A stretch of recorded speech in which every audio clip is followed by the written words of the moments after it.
There's going to be so many people that can relate to this. It's a story that touches upon so many different aspects of humanity, so it holds so much power to make such a difference in this world. There are different cultures and people that haven't been represented and their stories haven't been told, and to find this story that is so a part of those people, I think, is a very special thing. Who's on the plane? I think there's something very admirable about that spirit of never say die and, you know, just get up even when you're 30-0 down. You rally behind the underdog.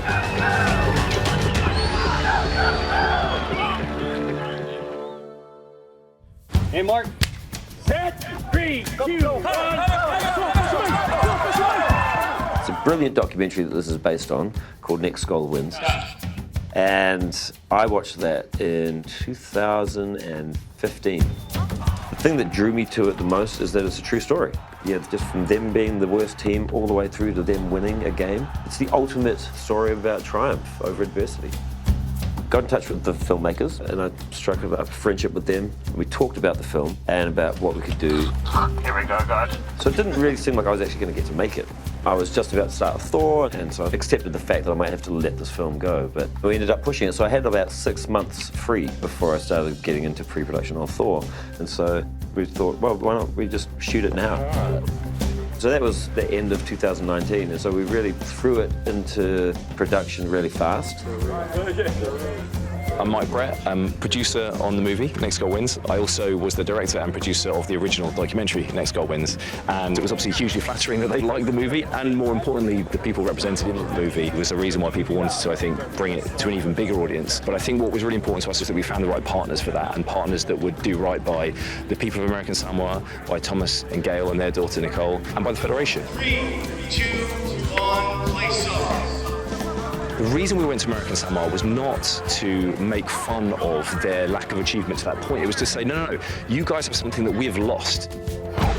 When we watch all this elite level soccer with millionaire players and corporate sponsors, I'm afraid we've actually lost the love of the game, the purity of the game. And you guys, you've been playing for 17 years without winning a game. You definitely have a love of this game that we need to learn back ourselves. There is no other director in the world who could do justice to the story in the way that Taika's doing.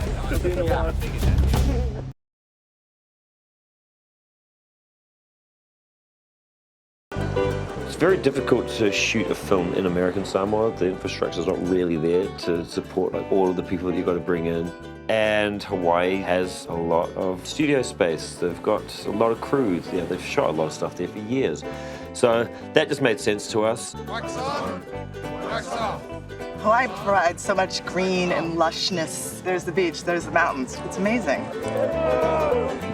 All of my team is actually from here, Hawaii, and found a bunch of locations. Taika flew out, they looked at a bunch of things, and then we just started to make it happen. There are so many really beautiful places to shoot a film on Oahu, but the biggest point here was to make an authentic match. So that meant not necessarily going to the most immaculate beach. It was going to the one that was kind of more honest to the storytelling. Its origin was in documentary filmmaking, and for us to kind of take it into a theatrical world, to preserve some of that spontaneous documentary style is achieved through natural lighting. There is a creativity that comes with this kind of place. Hawaiian people are known for being lovely and receptive and open, so I think that that actually does lend something to the set itself and to the environment of the set. And go for it, guys. Have fun. Background, action. It's pretty easy to work in a place like this and just know that this is my office. You know, whenever you feel stressed out or things are getting to you, you just do this. And you look out and you're like, wow. Tala means too much talk. Lofayette oi means I love you. Take it easy, fi le move.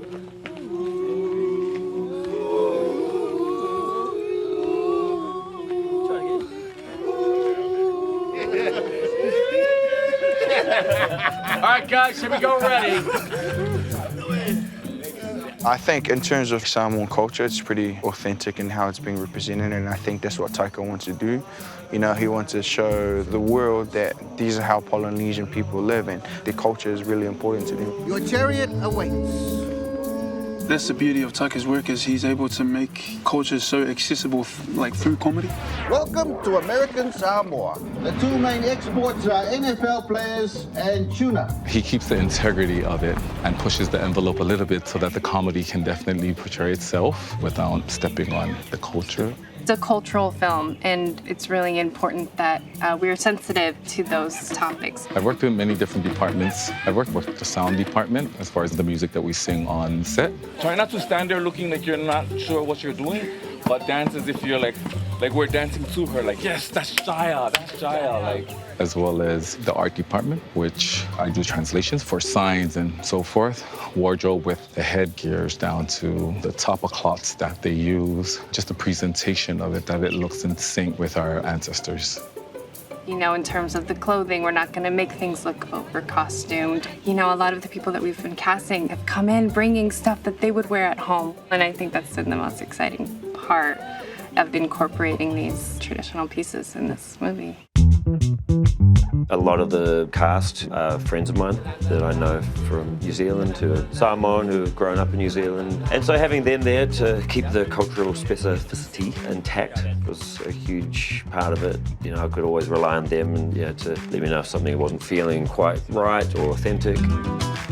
Taika's making it less specific to American Samoa and more about inclusion of many Polynesian cultures. We've got Tongan, we've got Samoan, we've got Hawaiian, we've got Tokelauan. Kaimana, who plays Jaya, is Hawaiian, Samoan. So she's a beautiful combination and representation of Polynesia. So that in itself is a wonderful dynamic that I think Taika has brought to it. Let's go!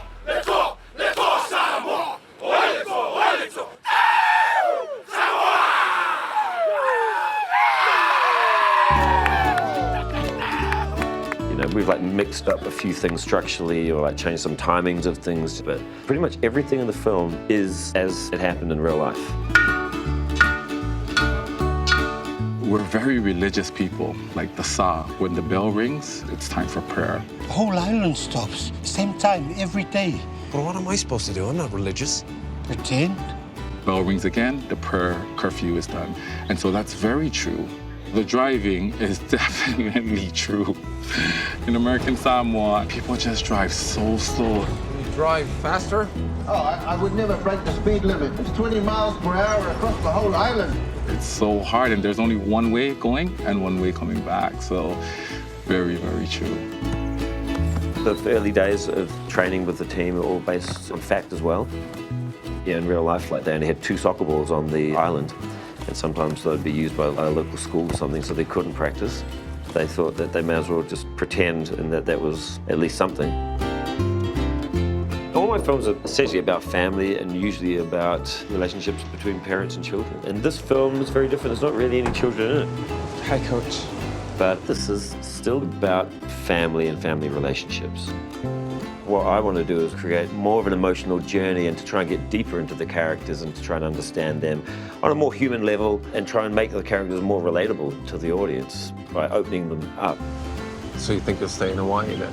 I mean, there's not as many whakaphinya there, so you do get a bit more prejudice. It's very difficult to write a fictionalised version of a true story. I did a lot of research and I spoke to the producers of the film. The intention was to try and make the film as funny as we possibly could whilst retaining that kind of tone and warmth that was there from the beginning, really. Yeah, nice. That looks terrible.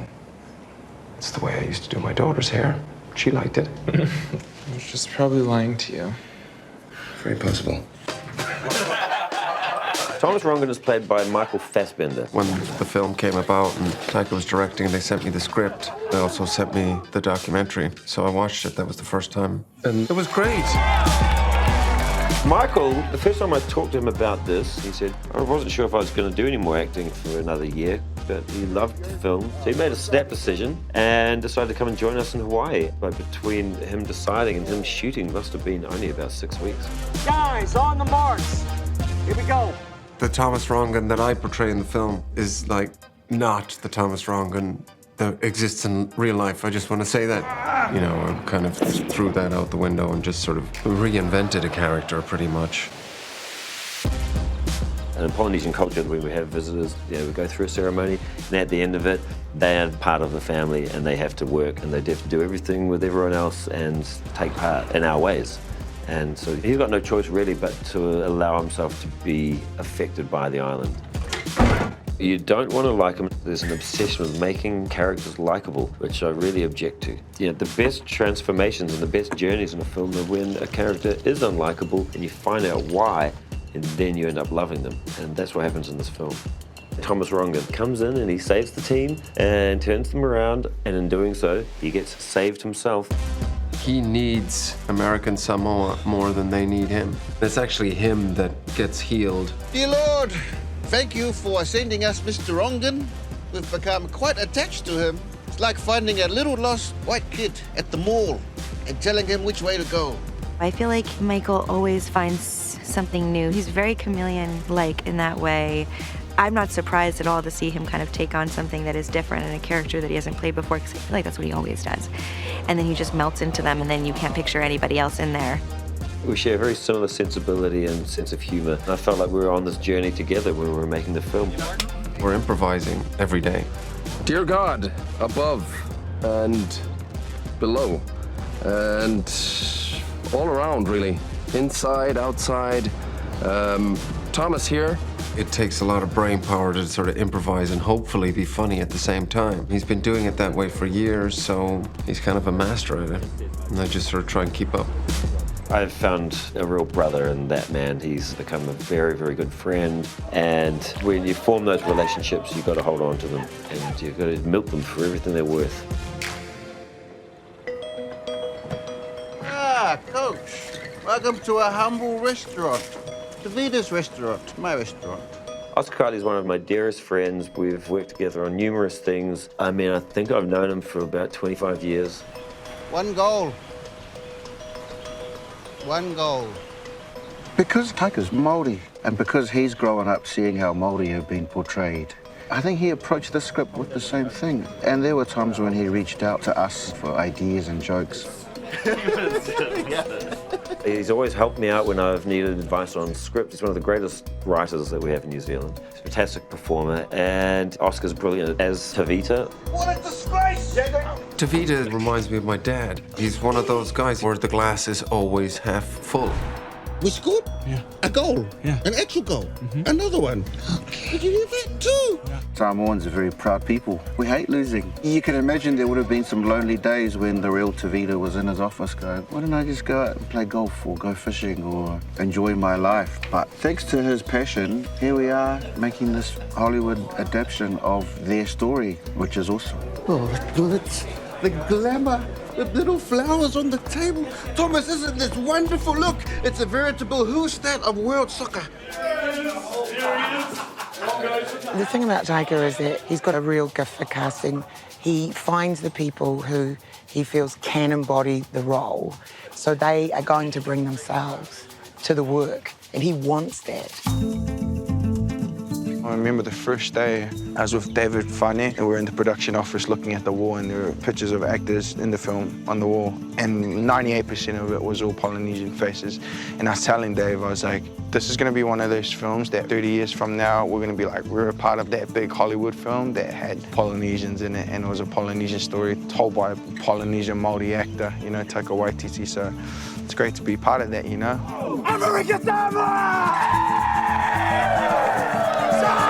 Growing up and studying as well, like, talking to a lot of the older brown actors who have come through, they were just like, oh, you know, get ready to not work because the door is closed for us. But being on this, I was just like, yeah. And for it to be like an American production as well, it's just mind-boggling.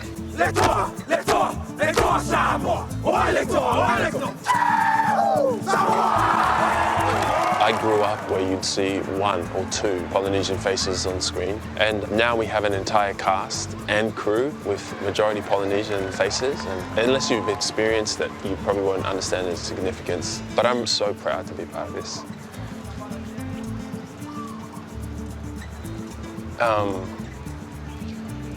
You know, I'm Tongan, but to see Polynesian faces, I can't believe I'm getting emotional. It's huge.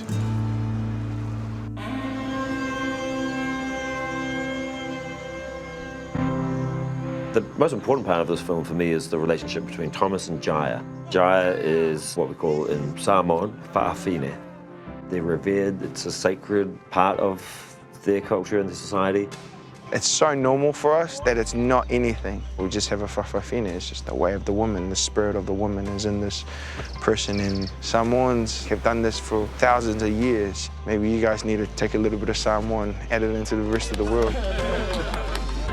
Jaya's a national icon for American Samoa, and Kaimana's doing such a wonderful job of like honing into the essence of Jaya. One of my cousins actually called me and said that there was a Taika Waititi film coming up. I was like, oh, that's cool. Then the next day, my auntie goes, hey, did you hear about this new Taika Waititi film? And she was like, did you know that it's featuring a whaafine? You know, obviously that piqued my interest, and I thought, it'll be cool to see who they get for that role. And then the next day I woke up and I had a message from an old friend from high school. She was like, hey, I saw this casting call and I thought of you. So I thought, ooh, 3 times. I'm like, okay, this is getting a little too nuts. So I thought, you know what? I'll go ahead and submit this email. It'll be funny just to see kind of what happens. A couple days later, I got an email from the casting director saying that she was very interested. And I was just like, I'm just letting you know up front, I don't act. And she was like, no, that's fine, just come in. So auditioned with Taika, and then 2 weeks later, Taika's like, you got the job. And I'm thinking, really? I definitely felt a responsibility to bring justice to her story. And obviously our stories are very, very similar. We come from similar culture, right? Similar background. I've played sports all my life and I love it. And also growing up whaafine just like she did, you know, and that whole journey, it really wasn't too hard to take on the role. I just think hopefully perspectives will shift around just loving. There's no reason not to be able to love someone or embrace or just let someone be. You know, if they want to play soccer, let them play soccer. Like, that's no drama. It can just be there and just part of the thread and the texture and the fabric of the whole story. And you don't have to have a big scene with a monologue where someone's explaining why it's okay. Look at me. Keep your head up. Keep your head up. Come on. Keep your head up. Be proud. You inspire those players in there. And I think that's a really beautiful thing to be able to portray, you know, a normalcy.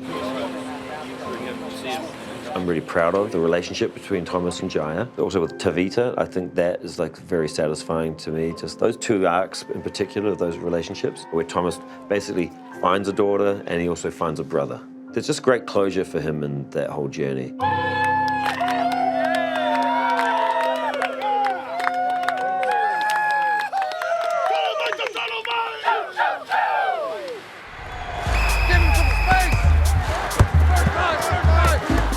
Steve and Mike, they were the original producers on the original documentary. They also came to train us. When we got over here, we chatted to Taika about what he wanted to kind of achieve on the field, and he was incredibly generous and brought us into the tent to sort of help work with some of the players, both preparing for these scenes and also obviously on camera to sort of help make the action look as authentic as we possibly could. So step up defense, guys. They were involved all the way through the shoot. They were the experts, you know, for me, the soccer advisors. So they would help the team who had never really played soccer either train and get their skills up, and they also gave us advice on how to shoot certain things and what the rules were. I didn't do any football training, and I'm terrible at football, and I have very little knowledge of the game. I've had 4 weeks of soccer experience now, and I tell you 1,000,000%, I would never play soccer because there's too much running. I've never ran so much in my life. The first week, my legs are so sore. I'm like, man, I thought the sport was for wimps. I'm crying like a baby when I go home. These Samoan thighs, man, they're not made for running more than 2 miles.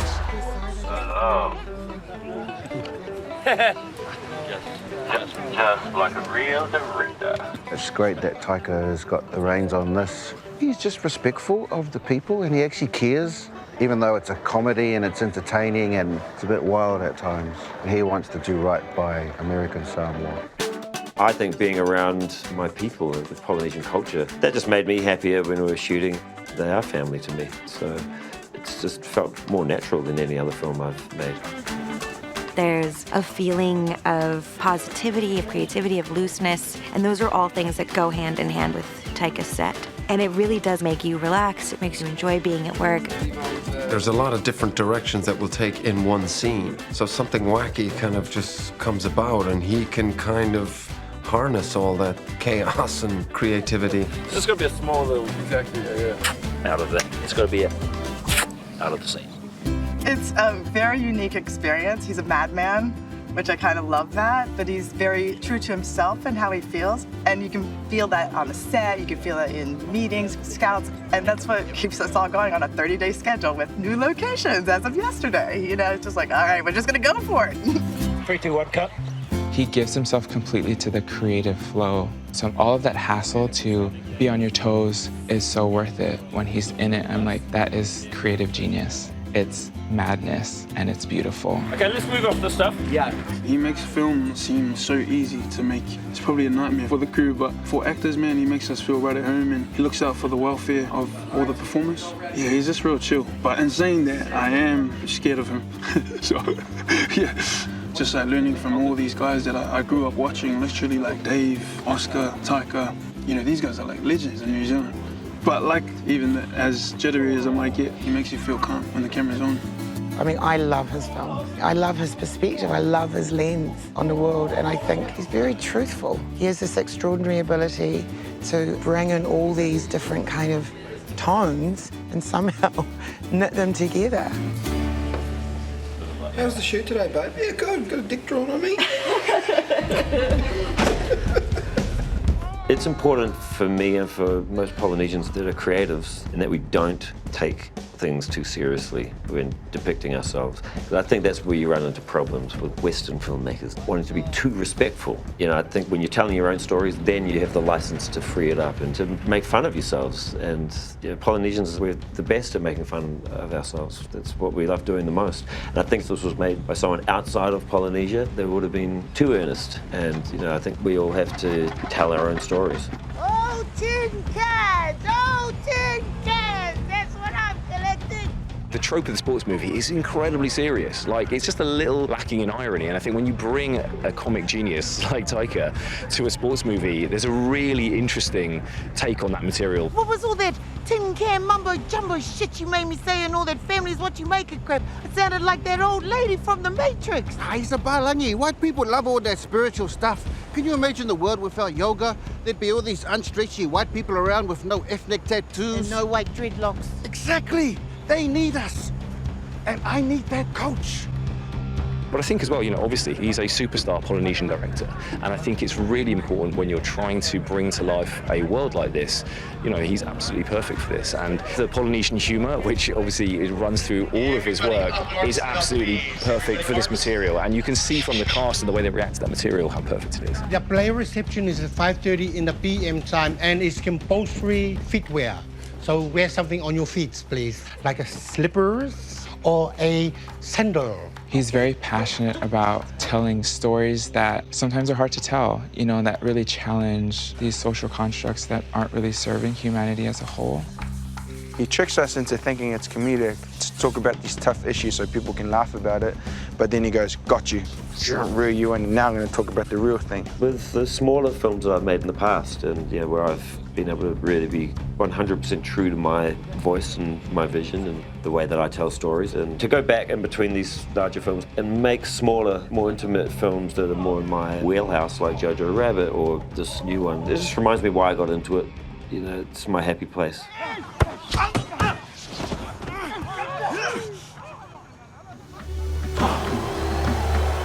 Life's a game. Play with your heart, play like you love it. Play until you fail. You know, we should fail. I try fail every day because it's so important to fail so you get up and go, oh, I tried. I'll try again. This is the reality of what people do, how they scrape themselves back up off the floor and go for it one more time. Let's go, team! It's inspiring, and it does make you believe in miracles, and it does make you believe in second, third, fourth, fifth, sixth chances. You know, and that people actually can change and can become better people and can learn something about themselves. You know, that's the wonderful thing about storytelling, is that it's about being able to stand in somebody else's shoes, you know, which case brings us all together in the world. The more we have understanding of each other's cultures and differences, the more accepting we are.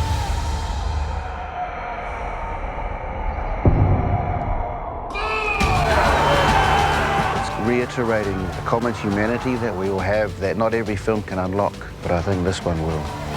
You know, we can all pinpoint something in our lives where we failed so miserably, but I think those are really important times in our lives because it really challenges our courage and it really gives us an opportunity to showcase how brave we can be. We're like, you know what, I'm gonna give it one more shot. And you just keep trying and trying and trying. That's really what life's about, right? Sports can bring people together. It's not about winning to feel good about yourself, it's about participating with different people you don't necessarily share a lot with, but when you come together as a team, it's a different thing. When we watch the very highest level of soccer in the UK and Europe, it can sometimes feel a bit soulless, and I think that this film shows us where that soul is. That idea of outsiders or losers, I think Taika has an understanding of that and embraces that, and he's a real champion for the misfit. 3, 2, 1, go! You know, it was 5 years between writing the first draft and shooting this, and then after shooting it at the end of 2019, the pandemic hit. The entire of 2020, I took a break from the film and I didn't look at it. I watched it a year later and I knew exactly what I needed to change and what I wanted to do. I'm always really grateful for the time that I get to spend away from a project. Had I made it as soon as I'd written it, it probably wouldn't have been as good. This is really a film that I set out to make and managed to make. And it has all of the feelings and all of the things that I originally felt when I watched the documentary and when I started writing it with Iain. Even now, when I watch the film, I still tear up and I still end up crying. And so, you know, if you can get me to cry in my own film, it must be good. And cut! Cut! Good, good.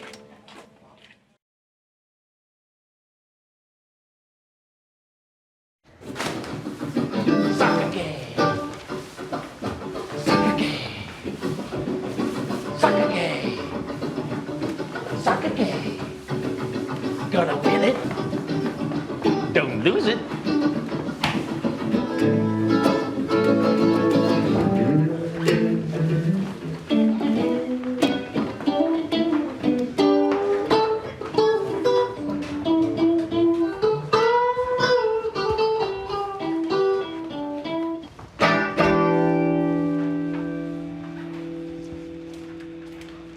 That was good.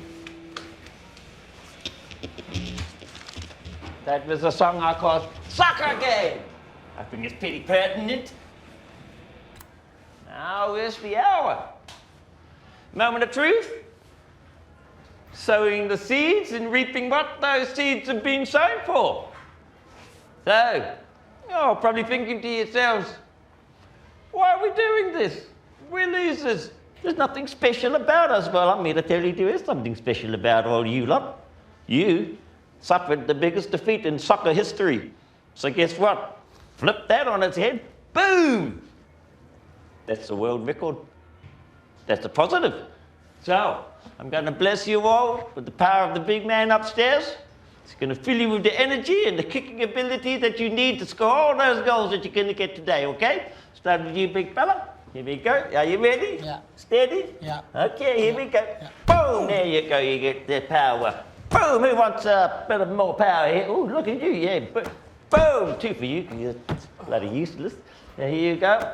Boom! Boom for you, and a boom for you. You come in here, you guys. Okay. Boom for you, give me a big boom for you. Here it comes, all of the words. And a little boom for you. Okay, well, there's lots of you. There we go. Yep. Boom, boom, boom, boom. Nice little touch for you. Okay, thank you, Father Jeremiah. These guys need the boom. Thank you, Father Jeremiah. It's very motivating. You're not coming home if you lose. You can forget about coming home. We don't want you. Good luck, guys.